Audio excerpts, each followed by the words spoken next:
నమస్తే అండి. రైట్, నమస్తే అండి. సో ఫస్ట్ అండ్ ఫార్మోస్ట్గా నిన్న నా వెరీ ఫస్ట్ క్వశ్చన్, ఎందుకంటే తెలంగాణ పోలీసులు మేము పట్టుకున్నామని చెప్తున్నారు, బట్ అటు కేంద్ర మంత్రి కానీ నిన్న మీరు మాట్లాడిన మీడియా సమావేశంలో కూడా మేము మాటలు విన్నాను, ఇది సరెండర్ అంటున్నారు. So what's true? ఏది నమ్మాలి? పబ్లిక్ ఏది నమ్మాలి? నిన్న ఇదే మీ మీడియా ఛానల్లోనే ఒక విజువల్ ప్లే చేశారు. ఆ విజువల్లో నేను, నాతో పాటు ఆంటోనీ రెడ్డి గారు బండి భగీరథ్ని పోలీస్ వాళ్లకు అప్పగించడం,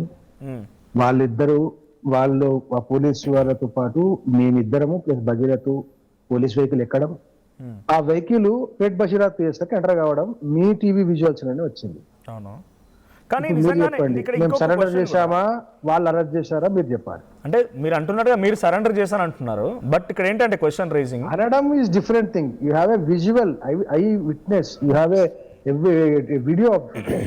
బట్ ఎందుకు పోలీసులు ఎందుకు మిస్గైడ్ చేస్తున్నారు? పోలీసులు ఎందుకు మేము పట్టుకున్నాం అంటున్నారు? మరి పోలీసులకు అడగాల్సిన ప్రశ్న, పోలీసులు అడగాల్సిన ప్రశ్న నన్ను అడిగితే ఐ కాంట్ ఆన్సర్.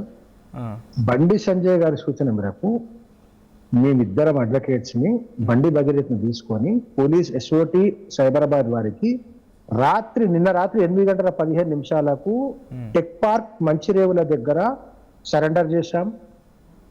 భగీరథ్తో పాటు పోలీస్ వాహనంలోనే మేము ఎక్కాం. పోలీస్ వాహనంలోనే మేము పేట్ బషీర్బాగ్ వెళ్ళాం.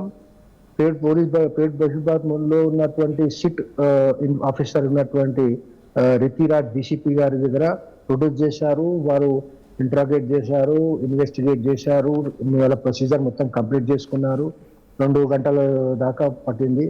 రాత్రి 11:30 టైంకి అందరం కలిసి మెడికల్ ఎగ్జామినేషన్కి వెళ్ళాము. అక్కడి నుంచి మేజిస్ట్రేట్ ఇంటికి వెళ్ళాము. మేజిస్ట్రేట్ రిమాండ్ రాసి 14 రోజుల జ్యుడిషియల్ రిమాండ్కి పంపారు.